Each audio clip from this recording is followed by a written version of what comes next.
Assalamualaikum warahmatullahi wabarakatuh. Selamat pagi semua untuk anak-anak yang berada di rumah. Mudah-mudahan pada kesempatan pagi hari ini kita senantiasa mendapatkan kenikmatan sehat baik jasmani maupun rohani.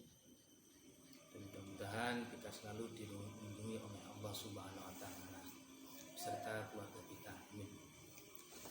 Untuk anak-anak, pada kesempatan hari ini kita belajar tentang ilmu tajwid.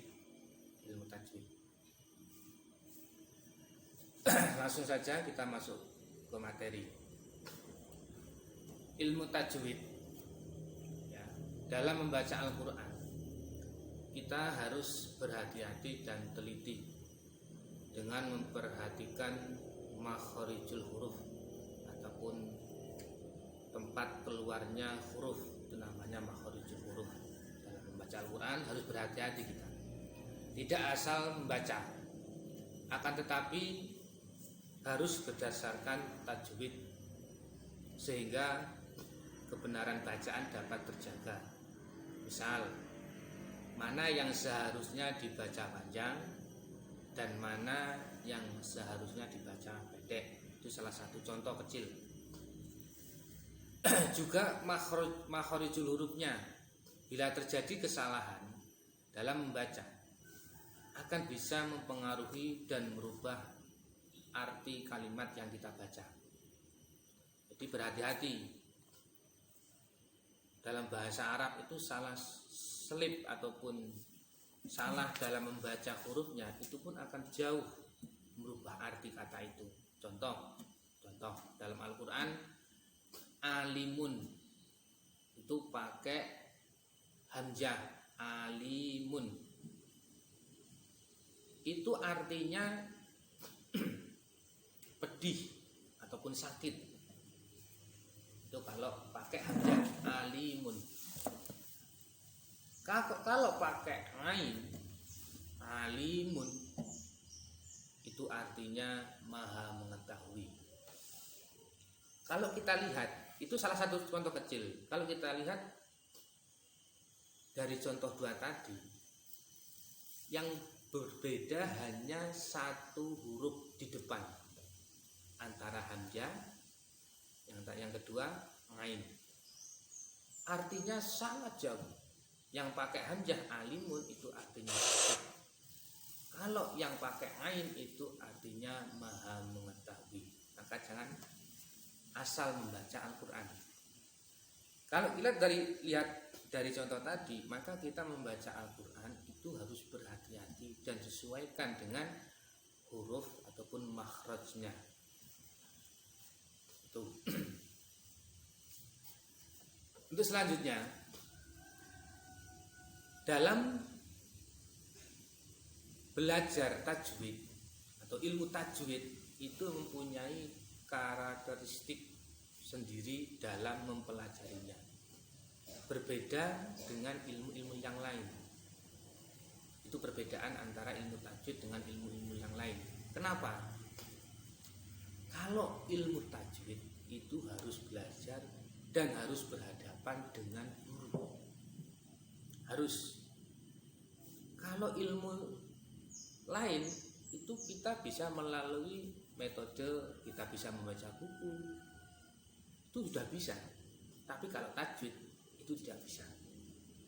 Karena apa? Sejarah sudah menjelaskan Nabi itu belajar ilmu Al-Quran itu langsung berhadapan oleh malaikat Jibril.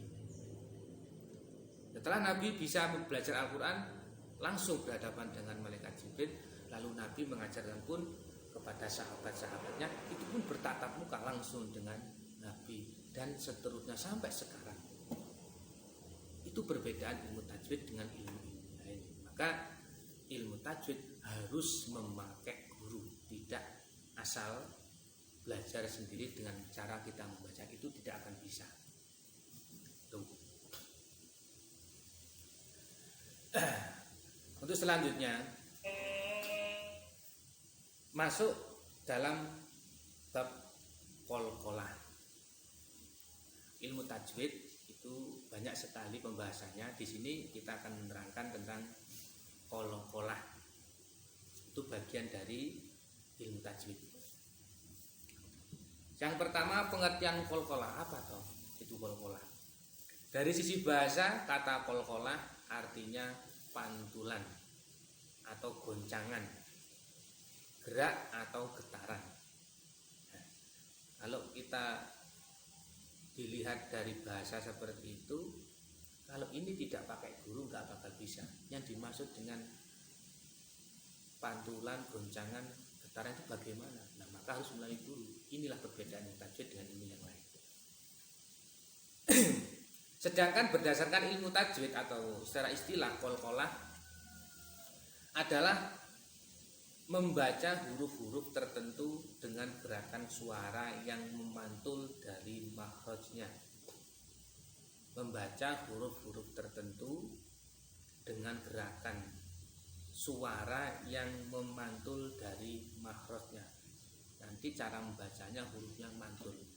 Huruf hijaiyah itu ada mulai dari alif sampai ya, itu ada salah satu huruf-huruf yang harus dibaca mantul. Baca huruf-huruf itu berharokat, ada yang berharokat sukun, ada yang berharokat fathah, kasrah, dan ada yang berharokat dhammah. Yang dibaca sukun disebabkan berhenti. Jadi itu ada huruf-huruf yang di situ ada yang berharokat fathah, dhammah, fathah ataupun sukun. Nah, huruf tadi walaupun ada salah satu huruf yang berharokat 4 tadi, itu nanti cara membacanya pun harus mantul. Bagaimana caranya dan apa saja hurufnya? Ya, nanti kita pelajari. Dan jumlah huruf yang nanti kita harus baca mantul ataupun huruf qalqalah itu jumlahnya ada 5. Itu nanti ingat-ingat, ada 5 huruf yang nanti kita baca harus mantul cara membacanya. Yang pertama adalah huruf ba, 2 jim, 3 dal, 4 qaf, dan terakhir adalah to. Ba, jim, dal, qaf, to. Agar kita mudah menghafalnya, bisa disingkat menjadi qotbu jadin, atau yang sangat tenar untuk kalangan ilmu tajwid bisa disingkat juga baju di toko, itu juga bisa. Jadi baju di toko, ba, jim, dal, qaf, to, qaf, itu ada 5. Nah, huruf 5 ini nanti itu nanti kalau huruf 5 itu disukun atau berharokat mati, itu nanti membacanya harus mantul.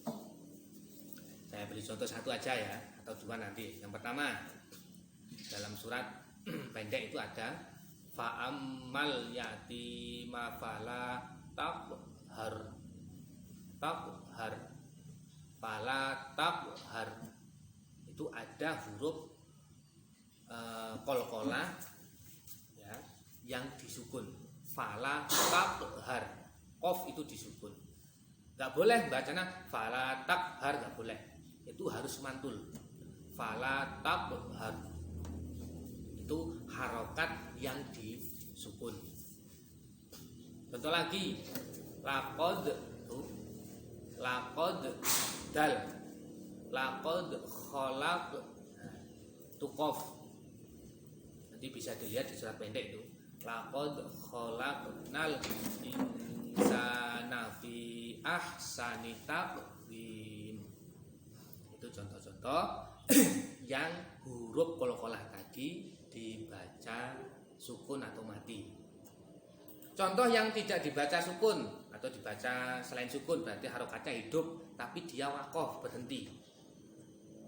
Contoh, fala uqsimu bisyafaq, itu sebenarnya membacanya bisyafaqi. Berhubung itu berhenti ataupun waqaf, membacanya bisyafaq, qafnya mantul. Bisa ya, bisa dipaham ya. Mungkin itulah salah atau sebagian kecil contoh-contoh bacaan qalqalah yang ada di dalam Al-Quran. Ingat hurufnya tadi ada 5: ba, jim, dal, qaf, ta. 5 itu. Huruf 5 itu kalau berhenti harus dibaca mantul atau dibaca qalqalah atau mantul.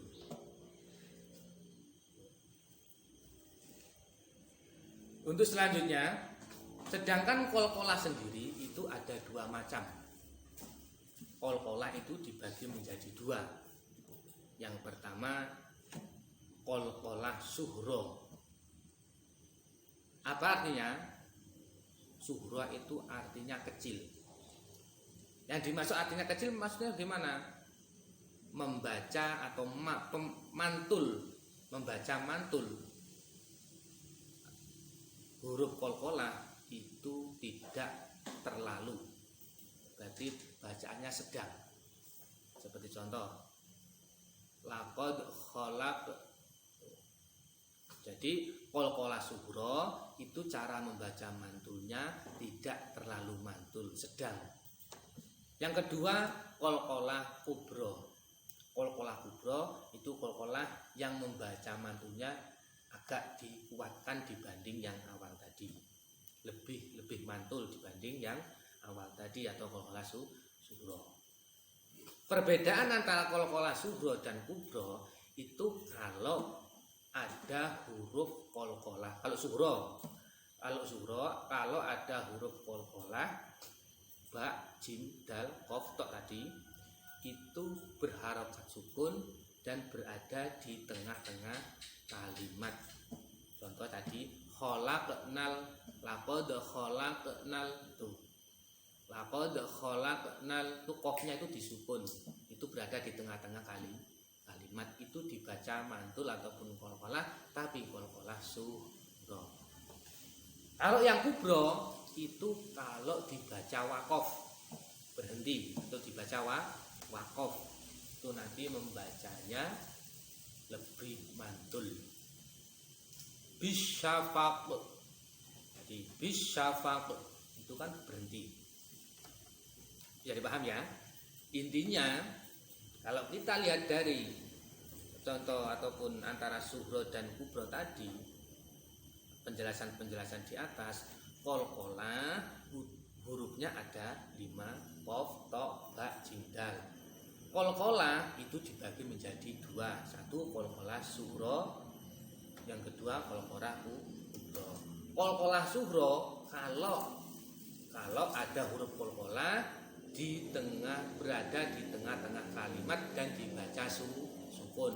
Huruf qalqalah yang dibaca mati, dibaca sukun, berada di tengah-tengah kalimat, itu dinamakan qalqalah sughra. Yang kedua qalqalah kubra. Qalqalah kubra ketika ada huruf qalqalah yang mati, tapi matinya dalam tingkah waqaf. Maksud waqaf adalah berhenti. Ya. Mungkin cukup itu aja dari pembelajaran pada pagi hari ini. Mudah-mudahan bisa dipaham. Kalaupun belum paham, nanti bisa langsung kirim ke WA saya pribadi.